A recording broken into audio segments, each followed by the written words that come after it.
नमस्कार, मैं अभिजीत शर्मा उज्जैन आज में आप सभी का स्वागत करता हूं। आइए नजर डालते हैं शहर की कुछ खास खबरों पर। उज्जैन जिले में जल जीवन मिशन में कार्य पिछड़ने से कलेक्टर ने सभी सहायक यंत्रियों और उप यंत्रियों को निलंबन के निर्देश देते हुए 15 सितंबर तक कार्य पूरा करने का आदेश दिया है। कलेक्टर कुमार पुरुषोत्तम ने उज्जैन जिले में जल जीवन मिशन के तहत चल रही पेयजल योजनाओं के कार्य की समीक्षा की तथा जिले में लक्ष्य अनुरूप योजनाएं पूर्ण न होने पर असंतोष व्यक्त करते हुए जिले के सभी सहायक यंत्री एवं उप यंत्रियों को निलंबन का नोटिस देने के निर्देश कार्यपालन यंत्री को दिए। बैठक में कार्यपालन यंत्री BR उइके एवं जिले के सभी सहायक यंत्री व निर्माण एजेंसियां मौजूद थी। बैठक में जानकारी दी गई कि प्रत्येक ग्रामीण परिवार को वर्ष 2024 तक क्रियाशील घरेलू नल कनेक्शन के माध्यम से 55 लीटर प्रति व्यक्ति के मान से निर्धारित गुणवत्ता का नियमित रूप से पेयजल उपलब्ध कराना जल जीवन मिशन का लक्ष्य है। जिले में कुल 2,64,670 घरों में से 1,30,035 घरों को घरेलू नल कनेक्शन दिए जा चुके हैं तथा 1,34,635 घरों को कनेक्शन देना शेष है। यह लक्ष्य का 57% है। कलेक्टर ने लक्ष्य अनुरूप कार्य न करने पर नाराजगी व्यक्त की। बैठक में बताया गया कि जिले में कुल 1,096 ग्रामों के लिए 530 नल जल योजनाओं की स्वीकृति प्रदान की गई है। इनमें से 509 की निविदाएं स्वीकृत हुई है। 509 योजनाओं का कार्य प्रारंभ हुआ है। इनमें से 188 योजनाएं पूर्ण हुई है तथा 314 प्रगतिरत है। कलेक्टर ने एक उप यंत्री एवं सहायक यंत्रीवार योजनाओं की प्रगति की समीक्षा की तथा निर्देश दिए हैं कि 15 सितंबर तक दिए गए लक्ष्य अनुरूप योजनाएं पूर्ण करके ग्राम पंचायतों को हैंडओवर हो जाना चाहिए। बैठक में जानकारी दी गई कि मिशन अंतर्गत जिले में कुल 188 पूर्ण योजनाओं में से 121 योजनाएं पानी समिति को हस्तांतरित कर दी गई है। कलेक्टर ने छोटे मोटे कार्यों की वजह से हस्तांतरण में हो रही देरी को लेकर निर्देश दिए हैं कि पूर्ण योजनाओं का हस्तांतरण आगामी 1 सप्ताह में किया जाए। भाजपा प्रदेश घोषणा पत्र समिति की संभागीय बैठक उज्जैन के लोक शक्ति कार्यालय में आयोजित की गई, जिसमें पूर्व राज्यसभा सदस्य प्रभात झा सहित अन्य सदस्य शामिल हुए। बीजेपी लोक शक्ति कार्यालय में घोषणा पत्र समिति की बैठक आयोजित की गई। बैठक में पूर्व सांसद और प्रदेश अध्यक्ष प्रभात झा, पूर्व मंत्री जयंत मलैया, संभाग प्रभारी आलोक शर्मा, इंदौर के महापौर पुष्यमित्र भार्गव, घोषणा पत्र समिति के सदस्य पूर्व IAS कविंद्र कियावत, भाजपा नगर अध्यक्ष विवेक जोशी, जिला अध्यक्ष बहादुर सिंह बोरमुंडला, प्रदेश सह कोषाध्यक्ष अनिल जैन कालूहेड़ा उपस्थित थे। प्रदेश के घोषणा पत्र के माध्यम से हमें आम लोगों के दिल तक और जनमानस तक पहुंचना है। इसके लिए हमें समाज के सभी वर्गों से संपर्क कर उनके विचार और सुझाव उनके बीच जाकर लेना होंगे, तभी हमें अच्छी सफलता मिलेगी। ये बात प्रदेश घोषणा पत्र समिति की बैठक में पूर्व प्रदेश अध्यक्ष व पूर्व राज्यसभा सदस्य प्रभात झा ने संबोधित करते हुए कही। उन्होंने कहा कि हमें घोषणा पत्र तैयार करने के लिए समाज के सभी वर्गों से चर्चा करनी होगी और ये काम अब जल्द से जल्द करना होगा ताकि जनमानस के सुझाव के अनुरूप भारतीय जनता पार्टी का चुनाव का घोषणा पत्र बने। अभी तक कमरों में घोषणा पत्र बनता था, लेकिन भारतीय जनता पार्टी एक ऐसी पार्टी है जो पहली बार जनता के बीच जाकर उनके सुझाव लेकर अपना चुनावी घोषणा पत्र बना रही है। इससे निश्चित रूप से हमको सफलता मिलेगी। बैठक को संबोधित करते हुए पूर्व वित्त मंत्री एवं चुनाव घोषणा पत्र समिति के प्रदेश संयोजक जयंत मलैया ने कहा, चुनावी घोषणा पत्र चुनाव का सबसे अहम हिस्सा है और इसी के आधार पर चुनाव में हम विजय श्री का वर्णन करते हैं और ये सब जनता के सुझाव से बनाया जाएगा, तो जनता निश्चित रूप से हमारी पार्टी को वोट करेगी और हमें विजय मिलेगी। खाक चौक के पास 2 साल पहले स्थानांतरित हुए माधव कला एवं वाणिज्य महाविद्यालय के भवन का लोकार्पण डॉक्टर मोहन यादव एवं विधायक पारस जैन द्वारा किया गया। माधव कला एवं वाणिज्य महाविद्यालय को शासन ने नवीन भवन की सौगात दी है। अब शिक्षक अपना दायित्व निभाएं और विद्यार्थियों के उन्नयन के लिए कार्य करें। आशा है कि यहाँ के प्राध्यापक अपने शिक्षकों तक ज्ञान का प्रकाश फैलाते रहेंगे। ये उद्गार माधव कॉलेज के नवीन भवन के लोकार्पण समारोह में मुख्य अतिथि के रूप में उद्बोधन देते हुए उच्च शिक्षा मंत्री डॉक्टर मोहन यादव ने व्यक्त किए। उन्होंने नवीन भवन के मिलने से क्षेत्रवासियों को एवं छात्रों तथा शिक्षकों को हार्दिक बधाई दी। कार्यक्रम की अध्यक्षता करते हुए विधायक पारस जैन ने कहा कि हमने इसी कॉलेज से अध्ययन किया है। कॉलेज में विद्यार्थियों की उपस्थिति बढ़ाने के लिए प्रयास करें। भवन से नहीं बल्कि विद्यार्थियों से कॉलेज की पहचान होती है। विक्रम विश्वविद्यालय के कुलपति डॉक्टर अखिलेश पांडे ने उपस्थित शिक्षकों को शुभकामनाएं दी। उच्च शिक्षा विभाग के अतिरिक्त संचालक डॉक्टर एच.एम. अनिजवाल ने कहा कि भूमि से नहीं बल्कि अध्ययन अध्यापन से कॉलेज की छवि बनती है। प्राचार्य डॉक्टर जवाहरलाल बरमैया ने स्वागत भाषण दिया। माधव कॉलेज के दर्शन शास्त्र विभाग की डॉक्टर शोभा मिश्रा, इतिहास विभाग अध्यक्ष doctor Alpana Dubhashe, doctor Ayesha Siddiqui, doctor Santosh Sharma, professor Rajaram Gorsia, doctor Neeraj Sarwan, professor Mamta Pawar, professor Mohan Nimole, professor Mansoor Khan, professor Laxman Singh Gorsia आदि ने स्वागत किया। इस अवसर पर जन भागीदारी समिति सदस्य गोपाल माहेश्वरी, सुभाष सोनी, भारती वर्मा, हेमंत गहलोत सहित कॉलेज के सभी प्राध्यापक मौजूद रहे। संचालन अपनी विशिष्ट शैली में डॉक्टर राजश्री सेठ ने किया। डॉक्टर अल्पना उपाध्याय ने आभार व्यक्त किया। खास करके इस महाविद्यालय में आकर के एक अलग अनन्यता अनुभूति होती है। अतीत के इतने गौरवशाली लंबे इतिहास को ये माधव कॉलेज समेटे हुए है। उसके कई पक्ष है, उन पक्षों पे अगर चर्चा करें तो पूरा हमारा शिक्षा जगत का एक इतिहास भी गौरवान्वित होता है। काल के प्रभाव में कई सारी अच्छी और कई मीठी यादें भी जुड़ी हुई है, लेकिन जब नया भवन का लोकार्पण होता तो नए गौरवशाली और प्रश्न जुड़े इस भावना के साथ सदकामना या शुभकामना दी जाती है। मैं जानता हूँ कि मैं और भी बहुत देर तक रुकता, मेरे को बहुत अच्छे से इस कार्यक्रम में सम्मिलित होना था, लेकिन मैं माननीय भारत जी से अनुमति लेकर के पांडे जी और आप लोग पूरा कार्यक्रम करेंगे। मुझे 4 बजे भोपाल पहुंचना अत्यंत आवश्यक मीटिंग से, इसलिए मैं इस कार्यक्रम में लोकार्पण में जरूर आया हूँ, लेकिन विस्तार से कभी और बात करेंगे। मेरी अपनी ओर से नए निर्माण कार्य की बधाई।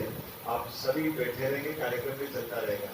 केवल हरिफाटक ब्रिज से बेगमबाग तक लीज नवीनीकरण ना करवाना होटल संचालकों को भारी पड़ सकता है। अभी तक 32 होटल संचालकों को यूडीए ने नोटिस भेज दिया है।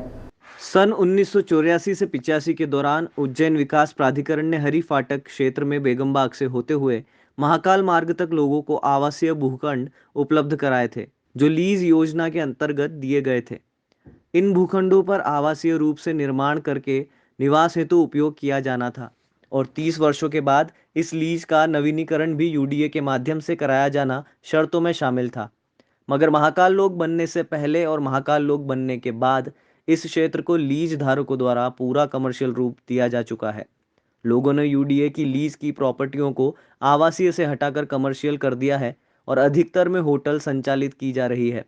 साथ ही लोगों ने 30 वर्ष होने के बाद भी लीज का नवीनीकरण नहीं कराया। इतना ही नहीं, कई लोगों ने इन प्रॉपर्टी को 2-3 बार से अधिक बार भी बेच दिया है। ऐसे में शिकायत मिलने के बाद यूडीए प्रशासन ने ऐसे 32 लीज धारकों को नोटिस जारी किए हैं। पुलिस की सहायता से यूडीए कर्मचारियों ने नोटिस बेगमबाग क्षेत्र के लीज धारकों की प्रॉपर्टी के ऊपर चस्पा कर दिए हैं। सीईओ संदीप सोनी के अनुसार शिकायत मिलने के बाद यूडीए प्रशासन ने पहली खेप में 14 और उसके बाद 18 लीज धारकों को लीज नवीनीकरण नहीं कराए जाने संबंधी नोटिस जारी किए हैं। धारकों द्वारा नोटिस के जवाब प्रस्तुत किए जाने के बाद इस पर गुणदोष के आधार पर निर्णय लिया जाएगा। आवासीय लीज पर कमर्शियल होटलों का निर्माण किया गया है, इस पर विचार कर निर्णय लिया जाएगा। तो यूडीए के पुराने प्रॉपर्टीज थी, उसका लेके कोई लीज का इशू चल रहा है, क्या मामला है पूरा? एक शिकायत प्राप्त हुई थी जिसमें उसकी फिर जांच कराई गई। जांच में ये आया कि हरिफाटा ब्रिज से हम नीचे उतरते हैं तो उज्जैन विकास प्राधिकरण की स्कीम है वो, उस स्कीम का जो फ्रंट वाला दोनों तरफ वाला रोड पर इलाका है उसकी लीज़ लगभग 1984-1981 के समय की है। जब सभी लीज प्रकरणों को देखा गया तो उसमें कई सारी चीज़ें सामने आई। सबसे इम्पॉर्टेंट ये था कि 1984 और 1981 की लीज़ जो 30 साल के लिए दी गई थी, उसकी लीज़ की समय सीमा ख़त्म हो गई है, लेकिन लोगों ने लीज़ नवीनीकरण नहीं कराया है। जबकि ये प्रावधान है कि अब 29वें वर्ष में लीज़ नवीनीकरण कराएंगे, आवेदन देंगे उसका, लेकिन पिछले 10-12 सालों से किसी प्रकार का कोई भी लीज़ नवीनीकरण नहीं कराया गया है। दूसरा, ये सारी जो लीज़ दी गई हैं उसमें बहुत सारी शर्तें हैं कि ये सारा आप आवासीय उपयोग के लिए करेंगे जी। यदि आप मौके पर देखें तो लोगों ने वहाँ पर आवासीय उपयोग नहीं कर रहे हैं और उसको पूरी तरह व्यवसाय कर दिया है कई जगह पर। जी। आप उज्जैन विकास प्राधिकरण के प्लॉट्स को डिवाइड नहीं कर सकते हो, लेकिन कई जगह मौके पर देखा गया है कि किसी ने 2 भाग में 3 भाग में डिवाइड कर दिया है।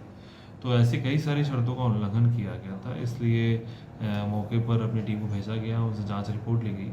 जांच रिपोर्ट से सभी चीज़ें प्राप्त हुई हैं और इसी के आधार पर लगभग हमने आज से 7-8 दिन पहले 14 नोटिस जारी किए थे और आज लगभग हम 18 नोटिस जारी कर रहे हैं। और नोटिस में बहुत क्लियर निर्देशित किया गया है वह नियम का और लीज़ की शर्तों का उल्लेख करते हुए कि पहली बात तो ये कि आप अपना लीज़ नवीनीकरण का आवेदन इमीडिएटली लगाएं, लेकिन लीज़ नवीनीकरण के आवेदन के पहले जो लीज़ की शर्तों का उल्लंघन किया गया है उनको आप ठीक करें। आप ठीक करेंगे तभी उस लीज़ नवीनीकरण के आवेदन पर आगे विचार किया जाएगा। इसी का एक शो कॉज नोटिस बना के इन सभी निर्देशों और उल्लंघन जो किए हैं और नियमों का उल्लेख करते हुए नोटिस जारी किए गए हैं। जैसे मैंने बताया पहले 14 को किए गए हैं, आज और कल से जो हमने शुरू किया 18 नोटिस हो रहे हैं, टोटल 32 नोटिस हो जाएंगे। इसमें आगे कार्रवाई क्या करेंगे सर अगर ये लीज निरंतर करनी होती है? देखिए चूँकि उसमें नोटिस देने का प्रावधान है, नियमों में नोटिस दिए हैं और सभी से उम्मीद है कि नोटिस के अंतर्गत जो शर्तों का बताया गया है उन शर्तों के उल्लंघन को ठीक करें। जिस पर्पज़ से लीज़ का आवंटन किया गया था उसको उसी स्वरूप में लेके आएँ। तत्पश्चात जो समय सीमा दी गई है उसमें लीज़ की नवीनीकरण के लिए आवेदन करें। जो जैसी कार्रवाई करते हैं आवेदनों पर लोगों के जवाब आएंगे, उस जवाब के आधार पर जो नियमों में नए नियमों में जो उल्लेख किया गया है उस प्रकार से विधि अनुसार कार्रवाई की जाएगी। उज्जैन के देवास गेट थाना अंतर्गत चामुंडा माता चौराहे पर बस से टकराने से बीएसएनएल कर्मी शालिनी की मृत्यु हो गई। शालिनी बीएसएनएल ऑफिस से घर की ओर जा रही थी, तभी अचानक बस ने शालिनी की एक्टिवा को टक्कर मार दी। बस का पहिया शालिनी के ऊपर चढ़ने से शालिनी की मौके पर ही मौत हो गई, लेकिन बस चालक इसके बाद भी नहीं रुका और फरार हो गया। इस सब में सबसे बड़ी बात यह है कि उज्जैन में बस वालों के लिए नियम नहीं है। रेड सिग्नल होने के बाद भी ट्रैफिक नियम की धज्जियां उड़ाते हुए बस वाले निकलते रहते हैं। ऐसे लोगों पर कोई कार्यवाही नहीं होती। पूरी घटना का सीसीटीवी फुटेज सामने आया है। दाऊद खेड़ी के रहवासियों ने बिल्डर से परेशान होकर कलेक्टर कार्यालय में एडीएम के नाम ज्ञापन सौंपते हुए अपनी समस्याओं का निवारण करने की मांग की। मोती नगर में प्रशासन द्वारा अतिक्रमण हटाया था और वहां के निवासियों को दाऊद खेड़ी में पट्टे दिए गए थे, जहां पर इन निवासियों ने अपने मकान बनाए थे, पर वहां के बिल्डर द्वारा इन लोगों का रास्ता रोक दिया, जिसके कारण आने जाने में काफ़ी समस्या आने लगी। इसी बात को लेकर ये कलेक्टर कार्यालय जाकर एडीएम के नाम ज्ञापन दिया और अपनी समस्या अधिकारी के सामने रखी। वहीं चर्चा में रहवासियों ने बताया कि बिल्डर द्वारा रास्ता बंद कर दिया गया, जिसके कारण बच्चे स्कूल भी नहीं जा पा रहे हैं और मकान के आसपास पानी भरा है। हमारी समस्या का निराकरण कहीं से भी नहीं हो रहा है। मेरे को सूचना आई थी, मैंने ये बजरंग दल हमारे जो भाई साहब इंदौर जिले के अध्यक्ष है जो राणा जी, इनसे सूचना इनको दी। इनके माध्यम से दाऊदी खेड़ी जो गांव है इनका त्रिवेणी से पुल उतर के क्या नाम मोती नगर में इनके मकान थे, वहाँ पे इनको वहाँ से हटा के पट्टा दे दिया गया था दाऊद खेड़ी में। 4 साल होने को आए। 4 साल से ये बेचारे बच्चे देखिए छोटे छोटे निसन्नी से चढ़ के जाते हैं, क्योंकि जैसे इनको वहाँ पे पट्टे अवॉइड किए गए थे वैसे ही वहाँ के बिल्डर ने दीवार खड़ी कर दी थी। ये लोगों को निकलने की समस्या है। कौन बिल्डर है जो दीवार बिल्डर का नाम क्या है? नाम किसी को नहीं, कॉलोनी तिरुपति तिरुपति डायमंड में है, नाम नहीं मालूम है। उसने वहाँ पे एक भैरू बाबा की छोटी सी मूर्ति भी लगा दी है, ताकि ये लोग वहाँ से निकल के भी दीवार उगाल के भी नहीं जा सके। बेचारी विकलांग है, उनके तो कमाने का भी साधन नहीं है, कहीं और कमरा लेके रह रही है। तो क्या चाहते हैं वो लोग? ये चाहते हैं कि वहाँ से जो दीवार है वो तोड़ी जाए, क्योंकि वहाँ पे इनके घरों में भी कमर कमर तक पानी आ जाता है। इनको कीचड़ में रह रहे, निकलने की जगह नहीं है। लाइट की बड़ी मुश्किल से इन्होंने व्यवस्था करवाई है। तो इनको वहाँ से जो बिल्डर ने जो रास्ता बंद कर दिया है, क्योंकि वो सरकारी जगह ना कि बिल्डर के उसमें आ रही है, ना पानी है, कहीं नहीं, कुछ भी सुविधा नहीं है। तो वहाँ से कम रास्ता तो दिया जाए। ये छोटे छोटे बच्चों को अगर करंट लग गया या कुछ हो गया, गिर गए कर गए, तो इनकी पूरी जिंदगी का सवाल, इनकी पूरी जिंदगी खराब हो जाएगी। क्या नाम है आपका? संगीता लस्कर। अब वक्त हो चला है एक ब्रेक का, मिलते हैं ब्रेक के बाद। त्योहार आए खुशियां साथ लाए, मंगल मूर्ति उत्सव बाजार लेकर आया है आप सभी बहनों के लिए राखियां ही राखियां। होलसेल एवं रिटेल में 5000 से अधिक राखियों की वैरायटी, एक से एक आधुनिक फैंसी स्टाइल राखियों पर मिलेगा आपको शानदार ऑफर। 500 रुपए से अधिक की राखी खरीदी पर आपको मिलेगा निश्चित उपहार। शहर का सबसे बड़ा होलसेल एवं रिटेल काउंटर मंगल मूर्ति उत्सव बाजार 33 वराह मिहिर मार्ग फ्रीगंज टावर चौपाटी के सामने उज्जैन। तो आइए मंगल मूर्ति उत्सव बाजार पर 5000 से अधिक वैरायटियों में राखियों की आधुनिक डिजाइनें पाइए, वो भी ऑफर के साथ। तो फिर देर किस बात की, अधिक जानकारी के लिए संपर्क करें योगेश जायसवाल 9977898946 एवं 8319571619। मंगल मूर्ति उत्सव बाजार, राखियों का भरपूर कलेक्शन होलसेल एवं रिटेल में उपलब्ध।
भाई और बहन के अटूट रिश्ते के पर्व रक्षाबंधन के अवसर पर हम लेकर आए हैं फैंसी राखियों का स्पेशल कलेक्शन।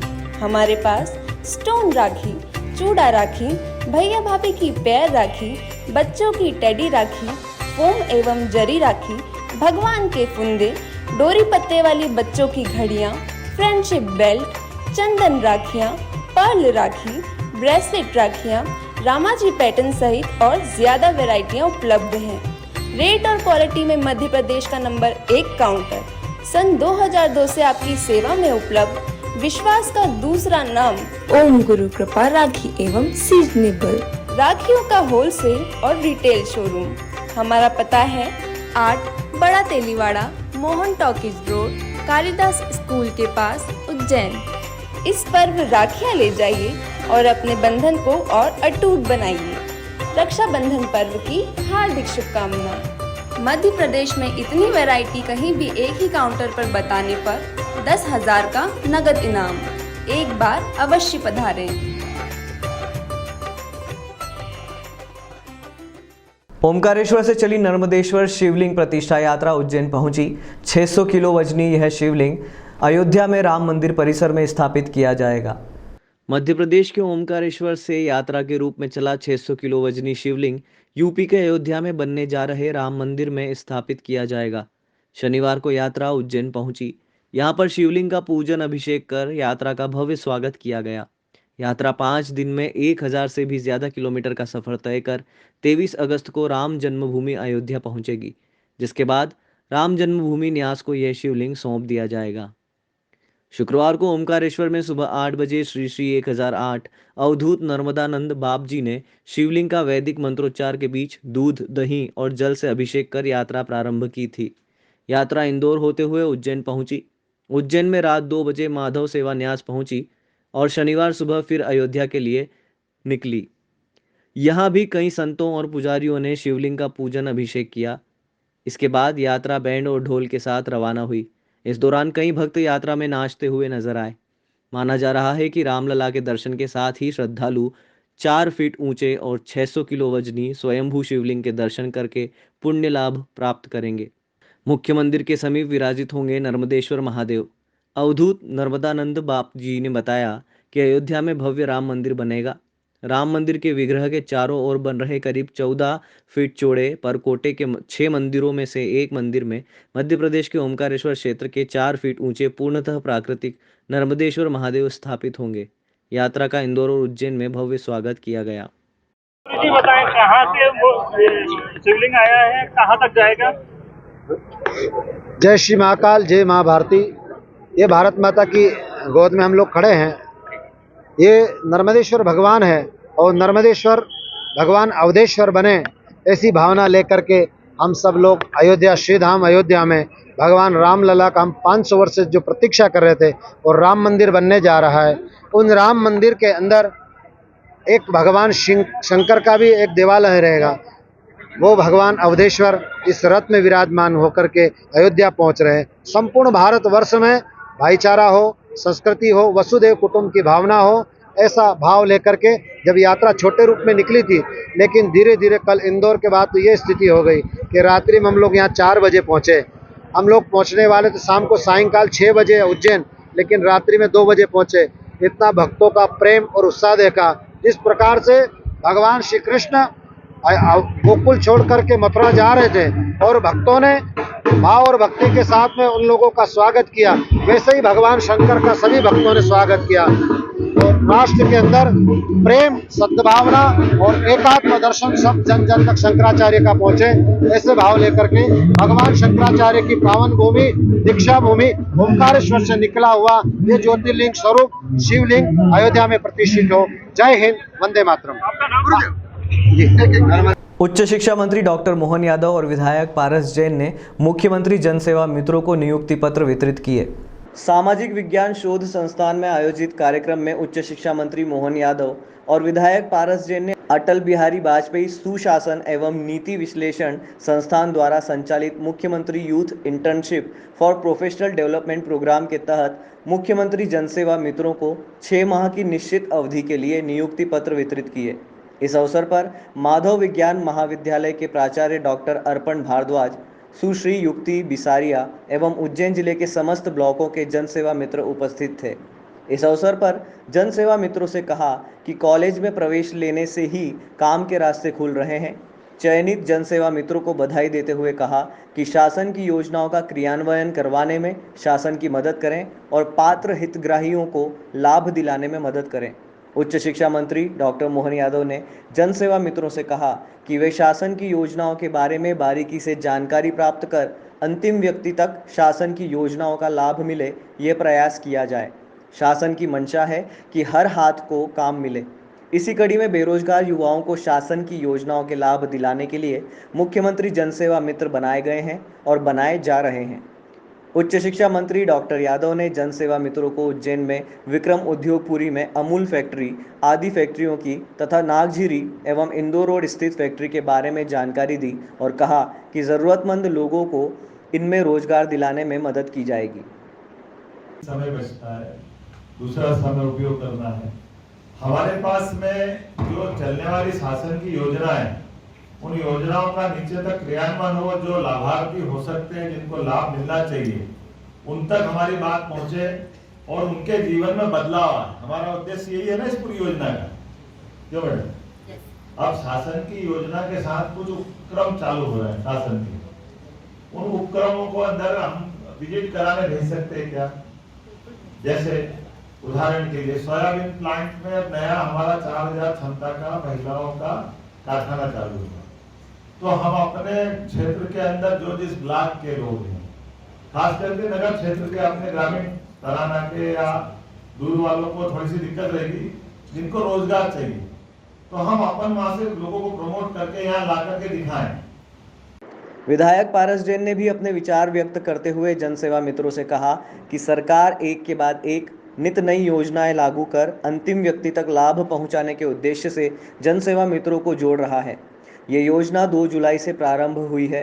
सरकार की योजनाओं को ज़मीनी स्तर तक पहुंचाने में मदद कर पात्र हितग्राहियों को लाभान्वित कराने में सरकार की मदद करें। मुख्यमंत्री जनसेवा मित्रों के चयन होने पर उनको बधाई दी। उन्होंने कहा कि मुख्यमंत्री लाडली बहना योजना की काफ़ी तारीफ हो रही है। इस कार्य में भी जनसेवा मित्र अधिक से अधिक बहनों को लाभान्वित करने में सरकार की मदद करें। मैडम बैठी है, उपस्थित जिनका चयन हुआ वो सब अधिक योजना ऐसी लेके आती है जो आखिरी पंक्ति में लगा उसकी मदद होना चाहिए। ये इस प्रकार की योजना है जो हमारे मुख्यमंत्री जी आपके बीच में लेके आए हैं। करीबन 8,000 रुपये का इसमें वेतन मिलेगा और आप सीख के दूसरे को जाके इसको सिखाएंगे, बहुत बड़ी बात। इस प्रकार की योजना सरकार इसलिए बनाती है कि नीचे तक बात पहुँचे और सरकार की जो योजना उसका लाभ सब लोगों को मिले, ये आपका दायित्व है।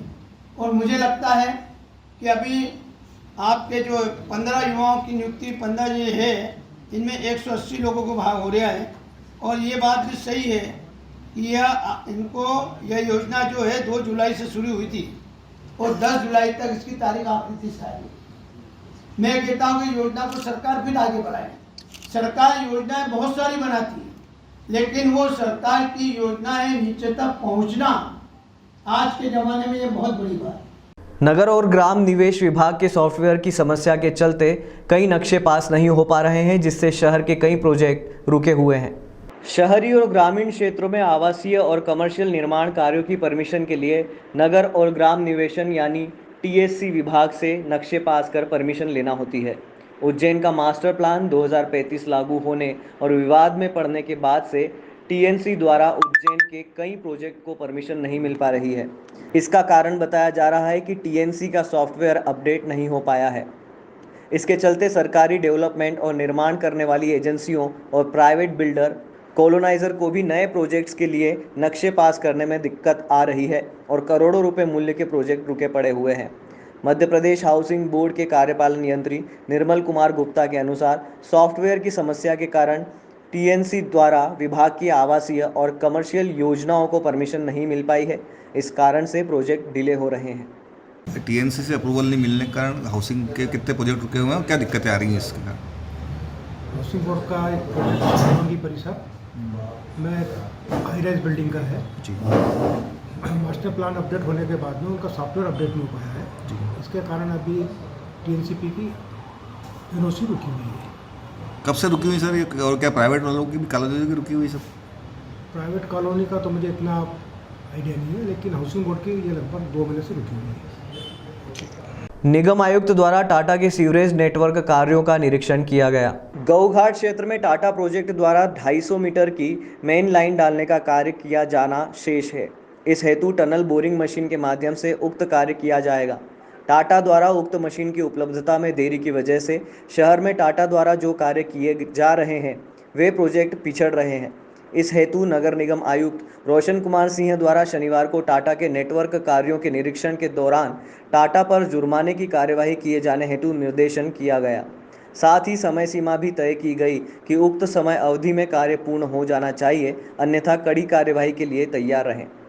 निरीक्षण के दौरान टाटा प्रोजेक्ट से शैलेश तिवारी, राजीव नेमा, शाह टेक्निकल कंसल्टेंट से आशीष जैन, विवेक त्रिपाठी, नगर निगम के सहायक यंत्री साहिल मैदावाला, उपयंत्री आदित्य शर्मा उपस्थित थे। का निरीक्षण किया गया है। मेनली ट्रंक में जो हमारा बन रहा है उसमें तकरीबन 500 मीटर का कार्य बचा हुआ है। एजेंसी की कार्य की धीमी गति की वजह से बारिश का मौसम शुरू हो गया था, तो उन्हें निर्देशित किया गया है कि अभी बारिश में थोड़ी सी रुकावट आई है, तो अभी मौके को देखते हुए जल्दी से कार्य पे ध्यान दें और कार्य पे संसाधनों को बढ़ाकर जल्द से जल्द उसको 1 महीने के अंदर ट्रंक मेन का जो कार्य है उसको पूरा करें, जिससे कि हम सीवरेज को एसटीपी तक पहुंचा सकें। सर, कब तक टाटा के कार्यों से शहर में पूरे हो जाएंगे? टाटा के कार्यों को फेज़ वाइज हम लोगों ने प्लान किया है, तो जो प्रथम 4 फेजेज हैं उनको हमारी कोशिश है कि आगामी 3 महीने के अंदर उसको हम लोग मूर्त रूप दे पाएंगे। और जैसा मैंने अभी बताया कि जो हमारा ट्रंक मेन है वो कंप्लीट हो जाए और जो नेटवर्क जो फर्स्ट फेज़ की हम बात कर रहे हैं वो नेटवर्क कंप्लीट हो जाए, तो आगामी 3 महीने में हमारी कोशिश है कि उसको हम लोग अमल कर सकें और जो नेटवर्क है वो कंप्लीट हो जाए और सीवर को हम एसटीपी तक ले जा सकें। सर, देखने में आ रहा है कि रोड रेस्टोरेशन चेंबर अभी भी सही नहीं है, इसके लिए क्या निर्देश? सबसे जो प्राथमिकता हमारी है अभी रेस्टोरेशन पे ही है, क्योंकि बारिश का मौसम है, इसलिए हमने एजेंसी को ये निर्देशित किया है कि रोड रेस्टोरेशन कंप्लीट कर लें, उसके बाद ही नया काम शुरू करें। एजेंसी के द्वारा लगभग रोड रेस्टोरेशन का कार्य पूरा भी कर लिया गया है। उनके द्वारा ये बताया गया है कि जो भी बचे कुचे 2-3% काम है रोड रेस्टोरेशन के, वो आगामी 2-3 दिन में कर लिए जाएंगे। मेरी माटी मेरा देश अभियान अंतर्गत नगर निगम द्वारा साइकिल रैली का आयोजन किया गया। उज्जैन नगर पालिका निगम द्वारा मेरी माटी मेरा देश अभियान अंतर्गत आयोजित कार्यक्रमों की श्रृंखला के क्रम में शनिवार को टॉवर चौराहे से लेकर नानाखेड़ा चौराहे तक अपने हाथों में तिरंगा थामे देशभक्ति के नारों का जयघोष करते हुए साइकिल रैली का आयोजन किया गया, जिसमें महापौर मुकेश टटवाल, नगर निगम सभापति कलावती यादव, निगम आयुक्त रोशन कुमार सिंह एवं जनप्रतिनिधिगणों के साथ साथ स्कूल के विद्यार्थी एवं नागरिकगण शामिल हुए। साथ ही निगम अध्यक्ष कलावती यादव द्वारा आज़ादी के अमृत काल के शपथ सभी के द्वारा अपने हाथों में मिट्टी का अमृत कलश लेकर दिलवाई गई। मेरी माटी मेरा देश कार्यक्रम का आयोजन किया जा रहा है बीते 15 अगस्त से ही। जैसा आपको विदित है, आज़ादी का अमृत महोत्सव जो पिछले वर्ष से मनाया जा रहा है, उसी के तहत मेरी माटी मेरा देश ये कार्यक्रम माननीय प्रधानमंत्री जी के मार्गदर्शन में ये चल रहा है। आज उसी के तहत उज्जैन शहर में भी एक जागरूकता अभियान और जागरूकता रैली चलाई गई थी, जिसमें सभी लोगों ने सहभागिता की है। बहुत ही अच्छा रिस्पॉन्स यहाँ देखने को मिल रहा है। हज़ारों की संख्या में लोगों ने सहभागिता करी और सबसे ज़्यादा उत्साह जो है बच्चों में था। और आज उस कार्यक्रम के अवसर पे वीरों को याद किया गया है और पंच जो प्रण हैं वो लिए गए हैं। एंड जो वीरों का वंदन है, मिट्टी लेके जो संकल्प करना है, ये सारे कार्यक्रम किए गए हैं। तो पूरे शहर में इस तरह का कार्यक्रम आयोजित करके जो हमारे शहर के शहीद हैं, जो हमारे शहर के स्वतंत्रता सेनानी हैं, जो हमारे शहर के सुरक्षा बल के सैनिक जो शहीद हो गए हैं, उनके परिवारों को सम्मानित किया जा रहा है और उनको याद किया जा रहा है। शहर के लोगों में एक देशभक्ति की भावना का संचार हो रहा है। टमाटर के भाव अब शहर में कम हो गए हैं। 60 से 80 रुपए किलो में बाजार में टमाटर उपलब्ध है। पिछले कुछ महीनों से अपना रौद्र और लाल रूप दिखा रहा टमाटर अब आम जन की रसोई में दोबारा दिखने लगा है। 200 रुपये किलो बिकने वाला टमाटर अब 60 से 80 रुपये प्रति किलो दुकानों पर उपलब्ध हो रहा है। महीनों बाद सस्ता टमाटर खरीद कर महिलाएं भी खुश नज़र आ रही हैं। पिछले लगभग 4 महीने से कम आवक के चलते टमाटर के भाव बढ़ने से आम आदमी खरीद नहीं पा रहा था, जिससे उसकी सब्जी का स्वाद भी बिगड़ गया था। लेकिन अब टमाटर उचित मात्रा में सब्जी मंडी में उपलब्ध है और आम जन इसे खरीद रहे हैं। सब्जी विक्रेता ने बताया कि आवक बढ़ने से भाव कम हुए हैं। वहीं सब्जी खरीद रही एक गृहिणी ने अपनी खुशी का इजहार करते हुए कहा कि पहले 250 ग्राम टमाटर खरीद रहे थे, लेकिन अब 1 किलो टमाटर खरीद रहे हैं। आपने आज सब्जी खरीदी है, क्या कुछ आपको फायदा लगा? आज टमाटर के कम रेट देख के तो कुछ ज़्यादा खुशी होगी। पहले से ज़्यादा ही होगी अब तो। पहले कुछ ज़्यादा ही रेट थे टमाटर के, खरीद भी नहीं पा रहे थे ना उस समय तो। 250 ग्राम, अभी तो हम लोग 1 किलो ले ले रहे। पहले क्या रेट था और अब क्या रेट है? पहले 150 रुपये किलो था, ऐसा था। 200 रुपये पहले 100 के आधा किलो आ रहे थे और अब तो कुछ ज़्यादा कम रेट हो गया, तो अब तो कुछ ज़्यादा खुशी है। ठीक है। आपका नाम बताइए। पूजा राय। कहाँ से आए? ये विवेकानंद कॉलोनी। सस्ते हो गए, किस तरह से पूरे उसमें बिक रहे हैं, क्या कुछ? पहले जो महंगा था अब तो बहुत रिजनेबल भाव में मिल रहे हैं। अब तो टमाटर से सभी लोग खा सकते हैं। कितना फर्क आया है? फर्क आया ना, कितना फर्क आया रेट में? रेट में फर्क पड़ा ना। पहले क्या रेट था, अब क्या रेट? पहले 200 के समथिंग था, 200-250 के रेंज में हो गया था। अब 80 रुपये, 70 रुपये, 60 रुपये, जैसा माल जैसी क्वालिटी ऐसा भाव। आवक बढ़ी है क्या? आवक बढ़ी है टमाटर की। तो खरीदार जो सब्जी लेने वाले हैं, हाँ वो बिल्कुल ले जा रहे ना। जो 2-2 किलो ले जाते थे, जब महंगा था, जब 250 ग्राम आधा किलो से पूर्ति करते थे, अब बराबर ले जा रहे थे।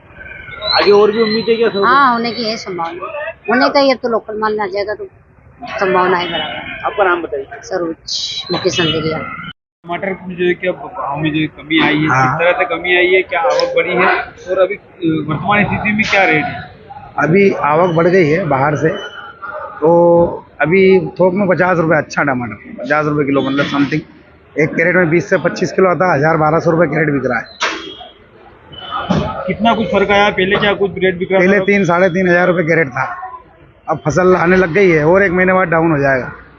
जो व्यापारी है वो भी अब खरीद रहे हैं अधिक संख्या में। अब अभी माल की आवक कम है, हाँ खरीद तो रहे हैं व्यापारी भी, और जो अभी टाइट है, सभी नहीं खरीद रहे, कुछ कुछ खरीद रहे हैं।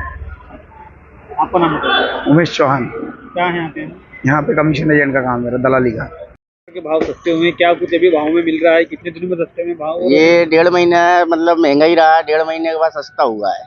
अब थोड़े ग्राहकों को थोड़ी राहत मिली है और आगे भी 10-20 रुपए कम होने के चांस है।